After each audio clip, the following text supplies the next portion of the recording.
Hello, and a warm welcome to This Woman's Work, a space where you can hear and read about some amazing women, the fantastic jobs they do, and the paths that have led them to where they are today.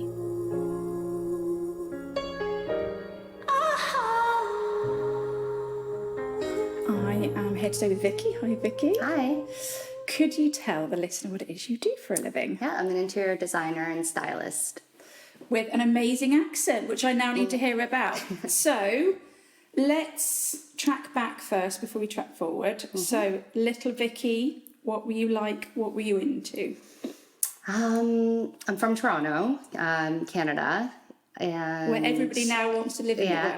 Yeah, it's pretty nice. Telling everyone to stop trying to live in Canada. Yeah, it is a very nice place to grow up, for sure. What was I into? I think I was just really creative. I was always just really into my imagination. It's funny, my mom was just visiting actually, and she reminded me of all the things I was doing when I was little and how I used to, because my daughter's now at the age where she's doing a lot of reading and writing, and she says that's basically all I was ever doing. I was just writing stories all the time. Wow. Reading. I always had my head in a book, and then I was always playing with fake imaginary people. Fantastic. Yeah. So just imaginative play all the time, creating, I think. Yeah. And what are your parents? I mean, are they sort of quite creative? No. I mean, I think, yeah, they're both entrepreneurs. Wow. So I think if you are, then you must be in some way creative. Yeah. So, but no, it wasn't like, there was no sort of heavy art influence in the house or anything like that. My sister and my brother's 7 years older, my sister 5 years older. They were pretty influential with like art and music and stuff like that. But no heavy kind of artistic thing. But I think if you're a business owner or whatever, you just have to be kind of creative minded. Yeah, you know, absolutely. No matter what that business is that you're in. Yeah. So maybe there was that influence. I don't know. Okay, so college, what did you go on to do at college? I didn't finish. Okay. And I think that's kind of where my life sort of took I don't know, I think I basically went to school. I did the things I had to do. I was always sort of looking for something else. Mm-hmm. I didn't fit into that mold. I just didn't want to be in that space. So, and we traveled. My parents are from Greece, so there was always sort of the knowledge of, I think when you have parents who are from another country, you sort of know there's a whole other world out there. You sort of grow up in a different way. Like, we spoke Greek in the house. I like to speak, read, and write Greek. We traveled to Greece quite a bit. We did a lot of traveling growing up. So I just always wanted to sort of be somewhere else. Yeah. You felt you should be somewhere else. Yeah. So I just wanted to explore, basically. Anyway, and I found myself in Las Vegas. You found I found myself in Las Vegas. I was in a very... What age are you now? Well, I think I must have been... Because I moved to LA when I was in my early 20s. So it was around that time. Maybe 18, 19, 20. Honestly can't remember. But at some point I was invited to... on the strip. I was invited to do a bit of a little tour with a band that I won't name. But I was on a bit of a tour with a band. A friend of mine was dating somebody in a pretty famous band. So they invited me to go for the West Coast leg of the tour with them. So I went to Los Angeles and Las Vegas. And I should probably rewind and just say all I ever wanted to do was be a writer. That is what I wanted to do. Okay. I wanted to write. That was all I wanted to do. Write as in like a journalist, or write as in a journalist and novelist? Yes, like all of it. Yeah. I did want to study journalism. That was the plan, and that was what I did go to study. I just, again, I was like, I don't know. It's maybe, I think it might be a lack of discipline. I don't know what it is, but I just didn't want to be in that space. You just innately following your path. Yeah. So anyway, I was in Vegas and I saw this magazine, and I felt really inspired by it. I just was like, oh, we don't have anything like this back home. And it was like just a really cool lifestyle magazine. So it was about, there was some good writing in it. There was just about just sort of interiors and restaurants, and I don't know, it was just a It's good like a home lifestyle yeah, kind of. yeah. And I just loved it. And I was like, oh, I don't know. I had no real plan. But I was like, I'm going to write to the editor and I'm just going to say that I want to try to bring this publication to Toronto. And how can I do that? And then the editor responded, which I wasn't really expecting. And they were like, well, actually, we're launching, it was an American magazine. It was a national magazine. And it was in a bunch of states, not all, I don't know which states had it, but they said, we're launching this in Orange County, California. Do you want to come and launch it with that? They need a team of writers. And I was like, okay. So I talked to my mom and dad about it and they were like, sure, if that's what you want to do, go for it. And so I did. My best friend had just moved to LA a couple of years prior. So it wasn't like going blindly into Los Angeles. Yeah. I had my friend I grew up with my whole life was already there. So that was good. It wasn't the plan, but that is just what happened.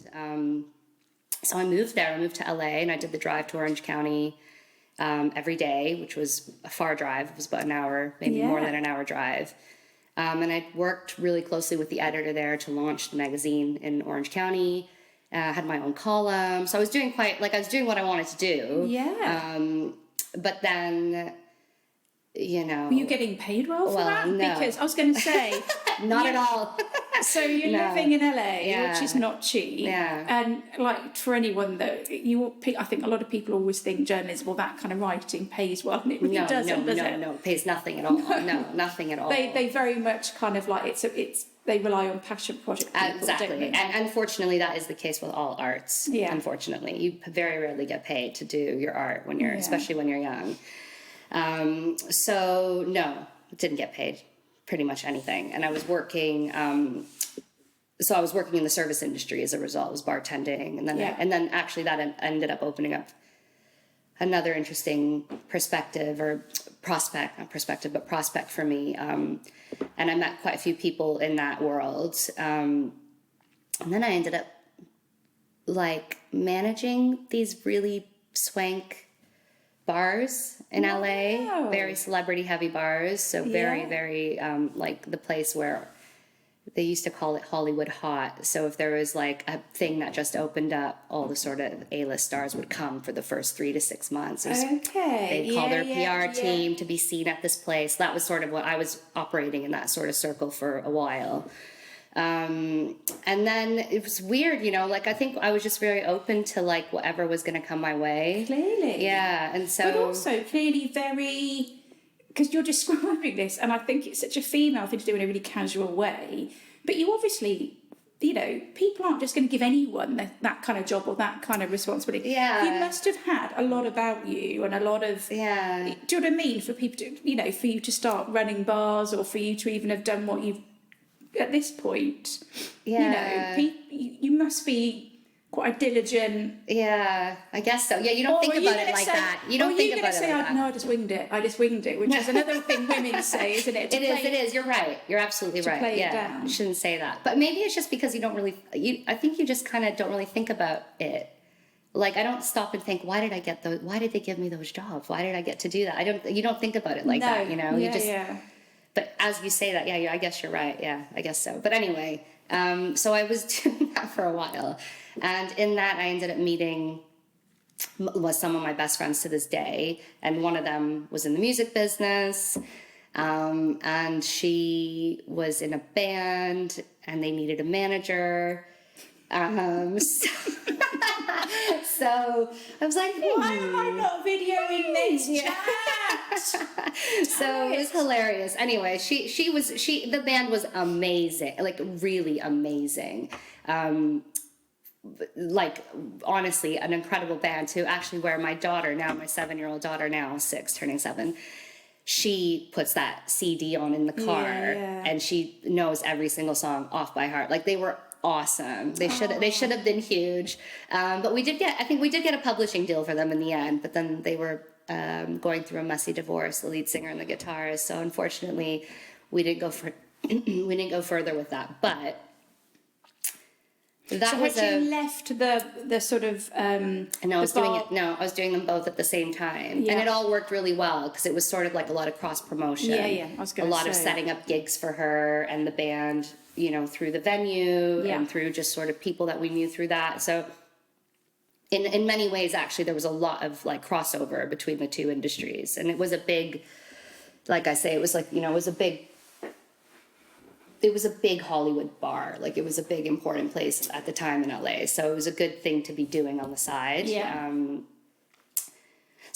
So then, and So how what it ended age up. are you now as well? Yeah, so I'm in my early 20s. Yeah, I'm in my Wow. early 20s. And the only reason I can really line up the age is because I know when I moved to London. So I know that when I moved to London when I was 27. So I think in that whole time of my 20s, I was in LA until I moved to London. Yeah. And I moved to London, and it wasn't supposed to be a permanent move. I came because Kelly, the lead singer of that band, had a solo project, a pop project, and that saw Okay. quite a big success. So we came to the UK to tour her Okay.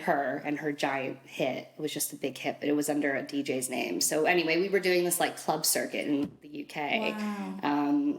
Again, organized, just a really funny time. But anyway, yeah. So So we had came. you had to leave the bar for that as well? Then I'm guessing Pardon? at this point, had you had to leave your other job? Yes, yeah. You can't just go and go. I'm going for like 6 months. No, or something. that bar saw its time anyway. I think that was like, it was all sort of like it had seen its life cycle, that bar, for what the purpose of those places.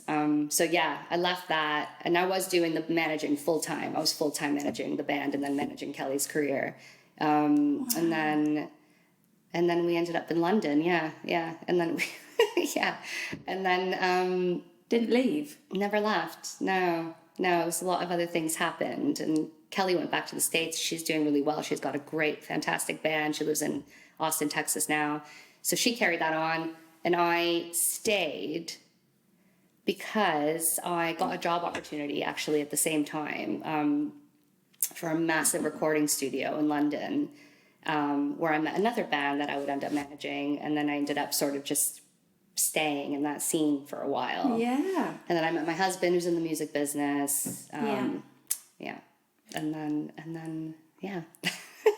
Okay, but at this point, then you're still in London. Yeah. You've met your husband. Yeah. You're working for like a record label. We're in for a recording studio. Big recording studio in London. It's called Metropolis. There's, I think, at the time, they were the biggest in the UK, maybe Europe, actually. So, again, still same world, like a lot of like massive artists in and out of that studio that we were dealing with. My husband was the head engineer there, so he dealt with like all the big names in the industry at that time. And it was fun and it was exciting, And then I started managing another band, and then they did all right as well. We got a publishing deal with them, but then they decided that they wanted to call it a day. So they were young, really young boys, So they were just, but we were on our way to maybe good big things, but they just decided that they were gonna, so they went their own separate ways, all still very good friends to this day. I just put the brakes on to try to figure out what was going to be sort of the right thing for me. Yeah. And to just like know, after all these sort of experiences that I had up to that point, to just know what was going to work for me. Yeah. And like having a young first child, which, having your first is always so dramatic and like a crazy time, right? Like you don't know what to expect. God, I know. Yeah. Yeah, so I took the back seat. I did some like soul searching. I did a bit of, thinking about the next step. And alongside all of this all the time, I was always like doing interiors for like friends were always calling me to like help them with their property or help them with their house. So I always had that. I was always doing that. Yeah. And I was just sitting in my flat one day in London, and I was like, God, we were looking for a place to move. And I was just like, all this marketing just looks so shit on this like Rightmove. Like everyone's house looks so gross. And like, why don't they stage at their houses? Why don't they style their houses? Yeah. And so I was like, well, that's what I'm going to do. I'm going to do that. I'm going to set up this business. I'm going to do staging and styling. I'm going to make that be a thing in the UK market, because it wasn't at the time at all. No. And it is really in the States, though, isn't very it? much so. I mean, and in Canada, like you don't really put a house to market unless it looks amazing. Yeah. So it was a thing. So I started to sort of develop that part of my company. And we thought we would be moving to California at some point in the near future. So we started the green card process, because I, as a Canadian, can't just freely move to America. We'd have to get a green card. And my husband was the person who was the driving force of that. He was applies like ridiculous. It's called like an alien of extraordinary ability. That's like the kind of visa. Yeah, I've heard this. Such a So your ridiculous husband's name. British, though. He's British. Yeah. Yeah. So you both need a green card. Yeah, so we wanted to get a green card. Extraordinary ability. Yeah, it's so hilarious. So that was the plan, and we started that process while I was launching and starting my company. And I just thought, you know what, it's fine, because I'll just do it. I'll start it, and then I can just take that and do it there. Yeah. So it made perfect sense in my mind anyway, and it meant I just I was in control of like my life, and my diary and my everything, and I could work when I wanted to and not when I couldn't. So I launched that, started sort of talking to estate agents all over the country to see who wanted to get involved and who needed staging and styling. And it was difficult. To get into, people don't want to spend their money. But you're also in London, I guess, at this point, though, aren't you? I'm in I guess London. predominantly thinking about, because that's your kind of, I guess, to get base clients. Yeah. If anyone, you know what I mean, that's where you need to those kind of high-end. Yeah, exactly. Yeah. People who want to spend that kind of money. And also actually a lot of people who are from North America who understand and knew that was missing. But you've got to build up a portfolio, haven't you? So you've got to get some early. Yeah. So hang on. So how old was your first at this point? Then, or were you still pregnant? I was launching when I was pregnant. Right. Okay. Yeah. Wow. Yeah. You have to do something. You can't just think about the baby. Just get ready for having it. No, I couldn't do that. Wow. Yeah. Okay. So. So have the baby. Yeah, I'm trying to get my timeline right here. So I had Gaia in July, and then we stayed in London for the first year. Yeah. And then... And you just, I guess, picked up, alongside being a mum, what kind of, those kind of properties you could do. Yeah, exactly. But I learned pretty quickly that it's a hard job selling houses in the UK. It's a very different ball game. So it took my life over, like, massively, in a way that I was like, it was too much. But then we got our green cards. Okay. And then we had to, when you get your green card signed off, you have to land in America within 6 months and get stamped. Okay. Or something. You have to get your passport validated or something like that. So we got that, but then we went into lockdown. I know you have a little life in you yet. I know you have a lot of strength left. I know you have a little life in you yet. I know you God, of course. Yeah. We're now 2020. Yeah. Feb, March 2020. Is that when we went into lockdown? Yeah. Yeah. It was. Yeah, it was. Yeah, March, wasn't it? Yeah. I know. So that was that. So you, at that point, then you were still going back to, you'd gone and got your passports, and you were back. You were literally now, right, we've got this. We're now about to manage a move to California. Yeah. And then lockdown. Yeah. Wow. Okay. And lockdown in Stanford. Yeah. We weren't supposed to stay in Stanford. No. It was a stopover. It was a stopgap. Yeah. So I just, what do? You just pivot, right? You just have to, like, crack on. What can you do? Yeah. So I'm guessing your husband had worked, was he sort of freelance? My husband's studio, like the music industry, got severely affected by lockdown. Yeah. So he was working with his clients online, which was fine, but he took it a massive hit. That business took a massive hit. In a weird way, actually, lockdown for me was quite good. I got very busy because people really wanted home stuff doing, didn't they? Yeah. They did, and so it just took it really, like, organic course. So yeah, I was getting phone calls from people just to go help them make their places look a bit better. People I had met along the way with like selling their properties, or the people who bought their properties. So that was it. That worked. That sort of strategy worked, in that I got into people's homes so that I can start sort of working with them on the design sense of things. And then, yeah, so one of the big things about the business for me, like my interior design business, is that my big focus is sort of like mental health and how our interiors really affect us. And it was never more prevalent than at that time. And I'm a person who's so affected by my surroundings. Like I can get in a real bad mood if I'm in a bad looking place. Like I really get affected by it, and like mess and clutter and just wrong colored walls. Like I get stressed. Yeah. And I could, most of the people like who I speak to or who I help are in that weird headspace. They're like really unhappy, and they don't know why. God, how interesting. Yeah. I was just getting called. I don't know why. It's like people just were calling me just to go and sort their houses out. And it's people who thought they wanted to sell were like, actually, I don't want to sell right now. Can you just come and make it better?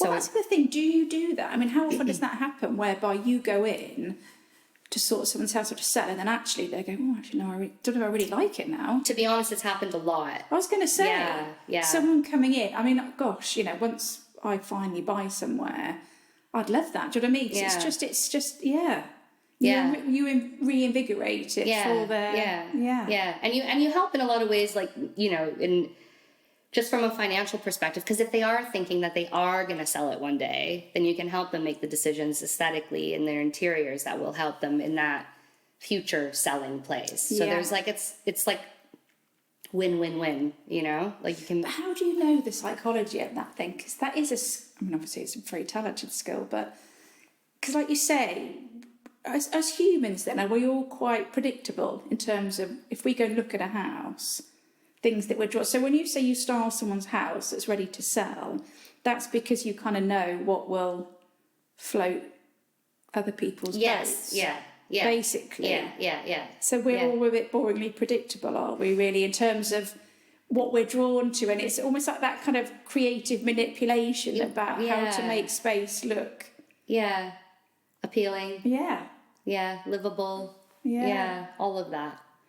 Yeah. I don't know, really. I think it's just, I think it's different when you're staging it to sell versus when you're styling it and designing it to live. Like they're two very different things. Yeah. Because one's very unique to the people. Yeah. Which won't be for everyone. No, not at all. Really won't be. No. So those are two different things. But a lot of people like to plan their homes with the view that they might sell it in a few years. So they want to make decisions that are not going to cost them twice. So they're going to pay now to make it nice. They don't want to pay again later to sell it. So there's a lot of people have that sort of mentality. So I'm able to help either person in either situation, basically. People recommend you. All my clients are word of mouth. Yeah. And I get a few from like Instagram actually has been very good, and that I sort of just like it lets people, like, I think with interiors and like homes and stuff, people want to know the person they're letting into their lives. Yeah, well, it's a showcase, it's your shop window, isn't it? You've got to do it. Yeah. So I think I had to sort of really focus on that and like let people in a bit into my world, and I think it just gives the people a bit of trust. Yeah. So that's been good, but the sort of my clients are all word of mouth. Yeah. Well, in socials then is more the validation point, isn't it? So you get a recommendation, and then they can go and see your work, can't they? So dare I even ask, what's next? Where are you going from here? Well, this is next. This is it. But there are a couple things in the pipeline, which I'm not going to talk about yet because I'm like very superstitious. That could be for the video section, part 2. Yeah. But it's the interior design business is thriving, touch wood, and that's where I think everything led to this place. Do you feel that then? You feel 100%. You're where you're meant to be. 100%. Yeah. And it might sound like confusing, or it might sound like, how did that all end up happening? But actually, it makes perfect sense to me, because like you know, I think a good interior designer, person who wants to ever do this work, I think like you need to have a really good understanding of people, and you need to really care about like understanding people. Yeah. And that kind of, if you were ever going to be a writer, you need to pay attention to people. You know, writers are always paying attention to people and what they're doing, because that's how they write. So it does sort of all kind of make sense, you know, in a funny way. Yeah, like, you very know. much so. I guess what would you say are your sort of the primary skills that you have or that you've learnt that make you really good at what you do? I don't know if I'm really good at what I do, but You are really good at what you do. People tell me you're very good at what you do, so that's nice to hear. I really do think that what I sort of said was, you need to really listen to people. You need to really you need to care. So you're interested in people. Yeah. I mean, it's such a personal thing. What I do, I'm not saving lives, you know what I mean? Obviously not, but like I am in people's homes. You know, I sit in bed with my clients, like, you know, we go through like colors and we talk about their worst childhood memory or their favorite childhood memory, so we can grasp things from those stories that we can then put into their design plans, you know. So I think it is like a real deep like interest in human beings. I think is where I think if you're somebody who really listens and really wants to, you know, not be all surface and really get into like the depths of what makes people tick or what makes people angry or whatever, like I think if you really want to have an understanding of that, or you do have an understanding of that, then it's a good quality to have if you want to get into this kind of line of work. Obviously you sort of need to be creative, but I don't think like and interested in the world, because you're bringing the world to their home, aren't you? And I think when you've traveled a lot and when you've explored quite a bit, you know, you're able to like bring those different things you've seen abroad into spaces. Or, you know, I think my biggest inspirations, I can literally be sitting in a room with somebody, they'll be telling me about what they want, thinking, and we'll be having a conversation, and then I'll think about this one night I had in Ibiza, and where I saw this amazing dress that this woman was wearing on stage, and I will remember those colors of that dress and the feeling we had that night in that club, and listening to what she wants to have in her living room. Then I'll take those moments and those little experiences and put them into a color palette, and then put them into like a textural mood board, and then create that way. So we just did a living room. We're doing this big house, but we just finished this living room that was like, all I could see was this trip to Corfu that I had. All I could see in my head was when she was talking, what she wanted, all I could see was this trip and all these colors that I was seeing when we were in Corfu a couple of years ago. And I literally did like made a palette and made a mood board of that trip in my mind, and then we made this like. She was like, yeah, like amazing deep greens and olive colors from the olive trees, and white linen sofas from like the stone buildings that you see in Greece. Yeah. So I think I think it's those things. If you're able to sort of pick up inspiration from your travels.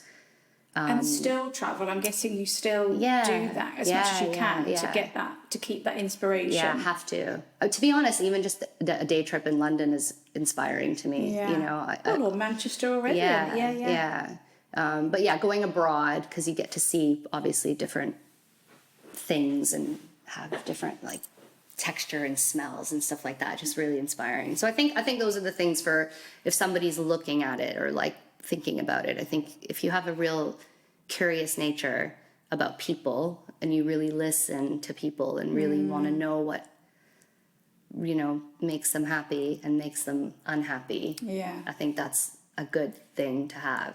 The challenge is, and as any self-employed person knows, is when you have to have boundaries. Setting up boundaries is very difficult. That's the big challenge, is like, when do you turn off? Because you don't really turn off, and you don't get paid for the amount that you're on. No. You just don't.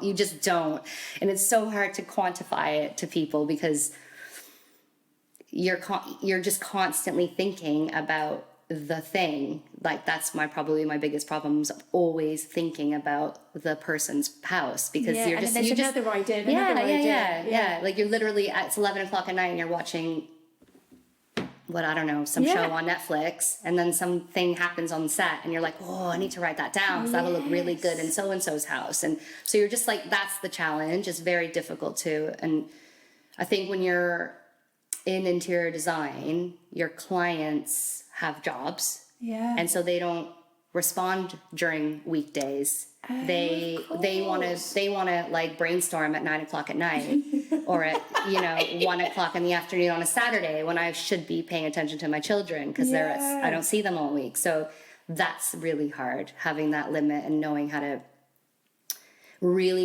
set a boundary is very, very, very difficult. And that's obviously, I know you know this, but like when you're self-employed, you don't have holiday pay, you don't have sick pay, you don't have any of that. So you feel like if you're not working, you're stealing time and money from yourself. Yeah. So it's a really challenging thing. And you don't want to let people down, do you? Definitely don't want to let people down. Like definitely not. Especially because reputation with your job is everything, isn't it? It's everything. Yeah. And your clients are like dependent on you in a lot of ways. And I feel, it's like therapy. It is like therapy, and it is like I really, really care about my client. Like I love my clients. Like I love them. They're all like end up becoming friends. Like I drink with them. I go for dinner with, like, they're friends in the end. Yeah. So you're very like, you need to like find a way to, Right. So my two final questions, and then I'm conscious I need to let you get back to your busy life.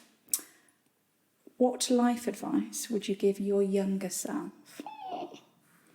Now, that could be any version of your younger self. It could be little Vicky at school. It could be that young girl just suddenly in Vegas. Anything like that. Is there any advice? Don't do it. No, just kidding. That just happened to be in Vegas that time. Probably like just trust the process. Just like stop worrying so much. Yeah. Stop worrying about everything all the time. Probably that. I'm a massive But also, worrier. I guess when you were in LA, surely that was very... Do you think you worried a lot in LA? Because that was the culture there, quite kind of like... Just worried about everything all the time. I'm a worrier. Yeah. But not enough to not do stuff, though. Not enough to not do stuff. It drives me, but more just like... But always worrying about... I am constantly worried about the result. Always. And I think I would probably just be like, just trust the process a little bit more. So patience is not one of your... And despite the things that I did, despite the fears that I had, and still persevering, I still was like scared. Yeah. But maybe it was the fear. I think fear is something that drives me probably. And just maybe just trusting that things, touch wood again, have worked out in the past. So just maybe this will work out too. Just stop freaking out. Yeah. Trust the process. Yeah. Great advice. Yeah. And then the final question is always life advice, which could be the same, just to throw out there into a mantra that you live by, anything like that. Yeah, very firmly, strongly believe in controlling, I don't know if it's a mantra, but controlling your own narrative and not, and it's something I'm plugging into my daughter's mind from the beginning, is just don't do things because you think that's what like society is telling you have to do. Don't follow a path that isn't right for you. Just do what you need to do for you. I live by that. I think that just control your narrative. Make your story your own. Don't let anybody like write your story for you. Thank you very much, Vicky. Thank you. Oh my God, I feel like I really talked way too much. No, you haven't. You have not. You've been amazing. If you would like to hear more about this chat, see some pics and read about how to get started in this industry and/or this role, then please go to our website, www.thiswomanswork.org. The link is on this podcast page and across our socials. Sincere thanks.